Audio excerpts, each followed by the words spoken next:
you know, anytime you take two sinners and you bring them together and say, now create something perfect. Marriage is hard. It's just hard. My name's Brandon Plyler. This is my wife, Allison. Well, we've been married for 19 years. When we first got married, we lived very carnal, fleshly, and self-pleasing, and it didn't take long for that to show up in how much that destroys the union that God created.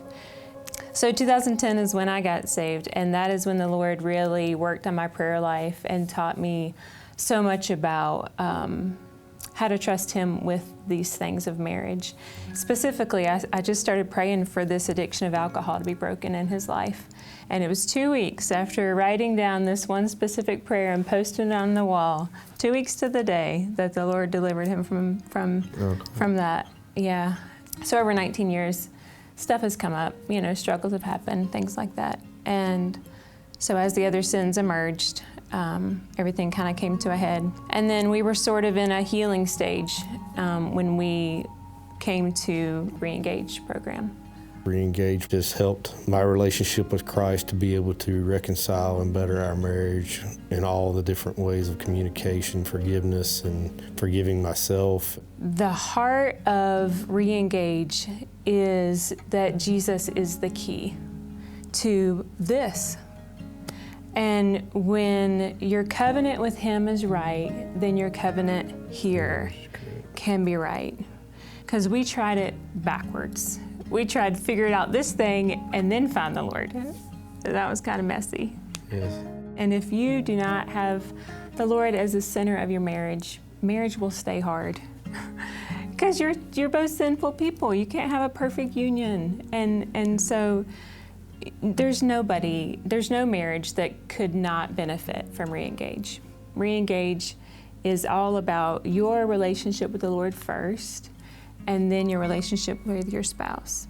You get into a situation, especially in a marriage, there's always a lot of wanting to blame and shift and put the problem off on somebody else. And just having that reminder of that hula hoop and that circle, you might want to start stepping out of, but it's there. You know, it's there to remind you, hey, this is your boundary. You stay here and work on you. And that's when God really starts showing up and convicting your heart of, wait a minute, this is not her, it's me, you know. And then that leads to, okay, Lord, show me. You're telling me this, show me where I need to get right with you. Mm-hmm. And I think it was Ruth Graham maybe that said, my job is to love him and God's job is to make him good. And to the best of my ability, that's what I'll try to do. And the more that I work on myself, the more I'm able to love him well.